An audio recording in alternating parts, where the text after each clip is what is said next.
Spoken label. I went to sleep that night without knowing it would be the last night I ever spent in that bed at my parents' house in London.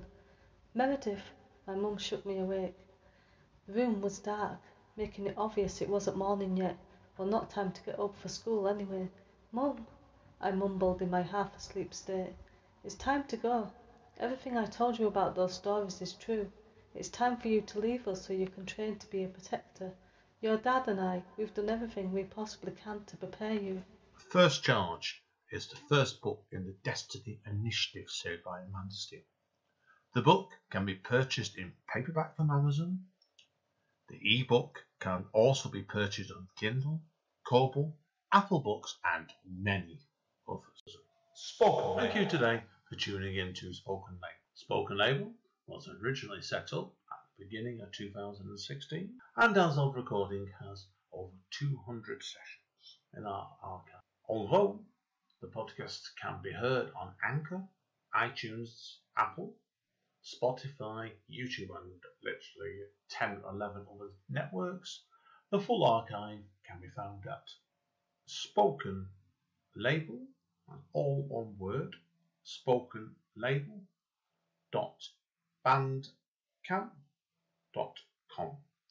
On Bandcamp, it is set as pay what you want, so you are entitled, if you wish, you can download it or stream it for nothing. But if you throw me a couple of pennies my way, it is always eternally grateful to help me maintain the operating costs and future running costs of this podcast. Enjoy. Spoken Label. Hi guys, Andy N, Spoken Label, back in the house. Just finished work, literally about 5 minutes ago. So great stuff. Shutting down the works laptop and getting me on to go on Spoken Label. So that's the way I am. So I've got a lovely young lady with me today, and I've known her for a few years now through my night to Speakeasy. And she's been quiet for a while, but she's recently reappeared at Speakeasy and has a new book she wants to talk about as well. So, my mysterious friend, would you like to introduce yourself to everybody? Tell them who you are. Tell them a little bit about your writing, and we'll take it from there. Hello, I'm Hellena Jane. I first started speaking at Speakeasy, oh my gosh, about 3 years ago. Yeah, that was when you were a student back then as well, weren't you, doing your degree? I was a first year student. Speakeasy was the first place I ever read poetry out loud, and I was terrified. I remember just shaking. In fact, I don't remember any of the actual speaking. I only remember just sitting back down afterwards and like downing a bottle of wine. So oh, I can remember that. I can remember that. Yeah. Oh, I well remember that. It was like yeah, I remember Amanda, my partner, coming up to you first time you read there. Could have tried talking to you in the second half. She couldn't get any sense out of you. Oh no, yeah, and also I remember I knocked over a lamp on my way in, and I like caught it, and it was fine, but it was just like everyone suddenly turned and stared at me, and I was like, I've made a terrible impression, and I've been here 5 minutes. Yeah, and you didn't come back. You didn't come back again for 2.5 years after that. No, unfortunately, yeah, I kind of took a break from doing readings and stuff just because I was kind of like using the same material over and over again, and I felt very much like I just need to kind of take some time and figure out what else I can write. And also then university kind of was like suddenly sped up and became very real, and then I had to get a job, so that came in the way of things. So it was all kind of like at one time, but never stopped writing, always kind of like penning away. Yeah, and that's why we're here today, really, aren't we? Because you have brought out a novella fairly recently as well, called The Winter of Our Femininity. Now, we've got plenty we could talk to about this, and I've read most of this book. This little book is excellent. So, but I want to know first of all then, where did this come from, this idea for this book? So this book, I would say it's kind of been like 20 years in the making. Wow. It's stuff, yeah, I know. Like 2 years old, penning down already. No, it's all You really started, were you? Yeah. Oh no, I wish I could claim that, but unfortunately not. But no, it is definitely based off of stuff that I wrote when I was younger, and it's based off experiences I had. And I mean, it's all fictional, but there is that kind of nuance of like my own personal experiences. And that's why I think some people are able to really resonate with it. I've gotten some lovely messages about people kind of being like, yes, I went through this, and like, I know what you're talking about. And it's that's just the best thing to kind of experience and see. But yeah, so the actual idea for the piece came from, I was at a house party and I was completely drunk, sorry mum, and I was walking downstairs and my shoe came off, and like I watched my shoe fall off my foot and like tumble down these stairs, and then I was like and I just had this whole idea, so I like ran out to this garden in the student house and I was like recording a note on my phone and I was talking this idea through, and my friends were like, what is wrong with you? I was like, I've got to go home, I've got to write this. I didn't write anything that night, but the next morning I woke up and I was like, this could be something. So that's when it was kind of born and it became something. And then it was my dissertation piece for university. And then after I submitted it, I kind of just felt like it wasn't finished. That like, because the dissertation was only 9,000 words. And I was like, this isn't enough for this story. And I don't feel like this story has been told properly because I've had a word limit to fit.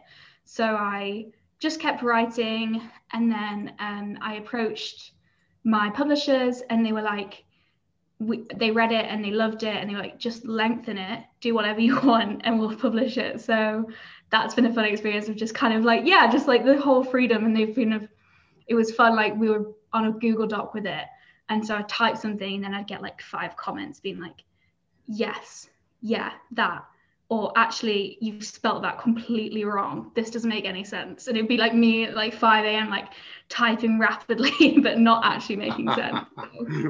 Oh, brilliant. You made me smile then when you talk about when you wrote and you was drunk at a house party.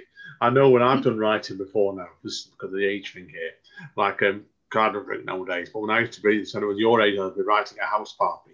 I spend probably about 2 days trying to translate what I hand wrote.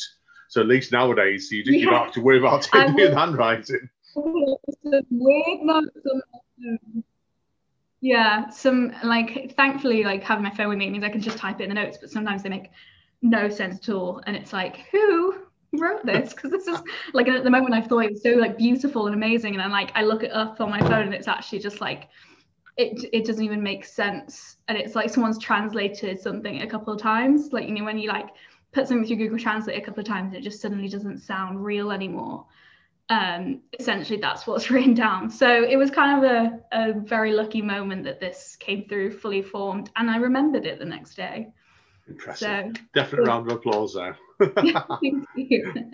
And obviously, as we spoke to my Sunday Tribune article as well, I've known you for, we reckon, 3 years or so now, don't we? So now maybe even more thinking about it. But when we first got meeting, Richard, I remember you were more of a poet, really. So what made you change direction to what you wanted to write this as a novella? So I think we've known each other since I moved up to Manchester in 2017. So at least since then, because I remember I kind of instantly started wanting to perform and everything, and Speakeasy was the first one. But yeah, so I'm usually a poet, you're correct. I don't know, when this story came to me, it just came as a novella. It never felt longer, never felt like poetry to me. It's like, I don't know, it's kind of like a possession kind of thing. Like I just got the idea for the story and it just had to exist as it does. I think poetry, I always kind of reserve it for my own personal experiences and my like thoughts and feelings. And fictional stuff, I tend to try and just use prose because it feels more authentic to it. I think anyone who's read my stuff is kind of used to my poetry being my own personal thoughts and feelings, and me just then insisting that everyone be a part of my brain for 10 minutes while I read it.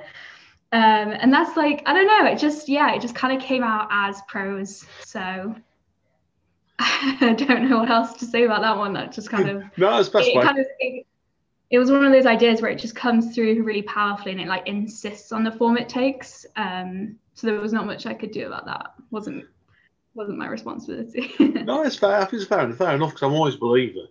And any piece you write, you can't guarantee what form it's going to take. Because I'm doing a submission for a book Amanda's getting together at the moment, and on crime and horror stories. She wants poems and crime short stories. I don't write short stories. I'm at 800 words into a short story at the moment. So it just takes away mind of its own sometimes, doesn't it? It's Yeah, almost like invisible hands directing you, definitely, so with that. Now, I'm curious as well, because if people have read the book, they'll notice the actual first part of the book is set at a funeral. Why did you what made you want to start this at a funeral? So the story existed without the funeral scene. And as I was writing more when I was working with the publishers and we were putting more into it and fleshing out and bringing back the original ideas I had, like certain characters had to be cut when it was my dissertation submission, and kind of bring those back in, I just couldn't help but picture them all at a funeral. And I thought it was this really great moment to kind of just twist everything we expect about funerals in literature. Like they're usually these sad affairs, and it's usually raining, and there's a black umbrella, and everyone's crying. And I kind of thought, like, this character, this unnamed girl, she doesn't have that. She doesn't get that. Even in death, I think everyone disappoints her.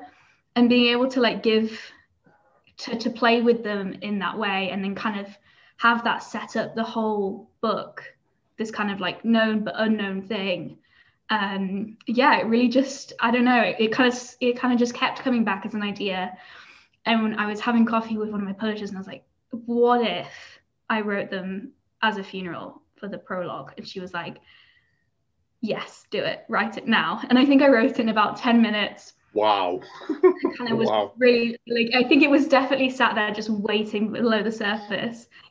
But yeah, so they and once again, it links to that whole, like, it demanded to be a novella, and I think that prologue just kind of sets it up perfectly. It tells you exactly what you're in for. It's not going to be an affair where people get what they want or they deserve. And I think so it really does, like, I think, discourage anyone who expects a happy ending, unfortunately. We're poets. We don't believe in happy endings, as I would say, innit? I wouldn't have a career if I did believe in them. Now, back to one point before, I should have asked you. I'm asking these questions in the wrong order here, which is very me. But you mentioned before about this has done his dissertation for originally. Did you find then when you got to the final draft, had it changed a lot after working on it with your publisher? Yeah, I think anyone who read the dissertation version, a couple of my friends did and my family did. And it was always like, yeah, it's good, but like I think my boyfriend phrased it perfectly. He was like, it just feels like there's so much missing. And I think the dissertation barely just kind of touched the surface of it. And again, like I mentioned, there were so many characters. Ed, for example, had to be completely cut out. So getting to add him back in and flesh him out so much was more fun. And just like other things, like the scene when she's getting ready, that's so relatable for me as a woman. And that was definitely kind of plucked from my own memories of like trying to get dressed. But just getting to like add things in like that in, and just really getting to like experience the characters as they came to me, because they did kind of come fully formed out of thin air, which is why I can't imagine ever doing a sequel for this, just because they feel so related to these series of events. But yeah, I think if you looked at them side by side, there's connections, but not enough to like explain it fully, if that makes sense. Yeah, it does. Yeah, it's like the dissertation is almost like the brief notes of it. Yeah, that's fine. So, okay, there's only a couple of quick questions I want to ask you today, anyway, when we get to the reading for us. Now, where do you see it? Okay, I could ask, where do you see your writing going next? Or where would you like your writing to go next? Do you have any more plans in mind? Always got plans going. I mean, I would love to do a poetry collection next. That is something that's really kind of would be very relating back to kind of like how you know me and how most people know me, which is through the poetry scene. And I would love to do a poetry collection. I do have a couple of ideas for maybe some prose. And I think kind of just keeping my options open, waiting for the ideas to come through. And again, like this coming about as it has was just like a moment of like dumb luck. So I guess just wait for another opening like that. But yeah, like a couple of like ponds going, kind of like get like a couple of different paths I could go down, definitely. Oh, cool. Well, we won't ask you any more on that today then. Next time you get another book out where we get new weekend, and then you can ask us, explains how it all come back. Don't look again then. So now, obviously, just to clarify for people, if people are interested, you can find your book quite easy on Amazon, can't they? On all good booksellers or evil news agents, whatever. But if people want to read out more about you apart from that, where are the best going? I mean, there's always I have my writing Twitter, which is written by HJ. I don't post much. I retweet a lot, and a lot of it's quite stupid, if I do say myself. That's right. Also my poetry by HJ Instagram, where I post a lot of like poems and things I'm working on. And I'm going to start doing kind of like what I'm reading at the minute. So that'll be fun to kind of engage more with. But yeah, so they're the main two. And unfortunately, if you want any more information, you have to buy the book and read the About the Author section. Sounds good. That's a good hard sell, that one. Famous plug there, really. But oh yeah, that's not even like a subtle plug, right? So that's very really under the carpet. Just buy a coffee, everyone. Because call one of my parents and buy 10 coffees, and then get me. Oh, did they? Yeah, they did. And then they pass them out to friends and family. So, and I think they're just doing that every couple of months. I mean, there's enough now. I think there's more signed copies than there are unsigned. So, I don't know about that. Oh, it's called parent support. My philosophy. So, I got definitely there's a love and respect to your parents for that one, definitely. So, right, okay. Anyway, so we'll conclude this bit now, and we'll let you get a poem and a baby novel ready for us. So, hang around because I love this young lady's work. So, see you all now. Spoken Label. Hi guys, straight over to Hellena now. Over to you, my friend. So this is a poem from a collection that I've recently finished in my third year of university. It's a collection of sonnets called Unlearning, and this is the last one in the series. The title is, I have tried to complete the act of unlearning. These are the words I wish to send back to my younger self. Hack pretty from your bones, douse it in petrol, use the fire to warm through the layers of ice. Take the lessons and all the pain to feed the fire, which will burn them to ash. The ash will rise a red bird from you to find freedom in the morning. But for now, the fire conjures the shadows. The shadow that follows you, you sit with her. She is anger, until anger runs out. Then she will say her true name. Let her hands hold your face still, as you breathe in the fumes of pretty to the bottom of your paper lungs. Pretty girls don't eat that. You don't want to go up a size, do you? These are the words the fire will hunger for. From the cold ashes, you can grow impressive and sweet roses, a testament to you alone. Brilliant. I love sonnets. Had you wrote many sonnets before that then? Was that the first one, really? It's like a collection of 10 sonnets that I did for a university submission. And it was just kind of like, again, one of those like weird moments where I was like, I'm going to write sonnets and no one's going to stop me. And I kind of was like, the whole series plays with sonnets as a form. I've been posting them over on my poetry Instagram, which I recommend people check out. Subtle plug again. That's the one. Oh, I'm full of it today. Oh my gosh, I think it must be the coffee. No comment there. So it was like playing around with like what even makes a sonnet, what determines a sonnet. So in the series, I think there's only 2 perfect sonnets, and the rest either have more lines than necessary, or too little lines, or they aren't got the right now with symbols. And that was just something really fun to play with. So that's definitely a favorite series of mine. But yeah, okay. And now I'm going to be reading the prologue to The Winter of Our Femininity. Okay. The funeral is a steaming affair. The sun shines down in an undesirable way for such a sad occasion. Any other assembly of people would be happy, smiling, their faces tilted upwards to feel the gorgeous yellow warmth spread over them. No one here does that, and our black clothing absorbs the heat.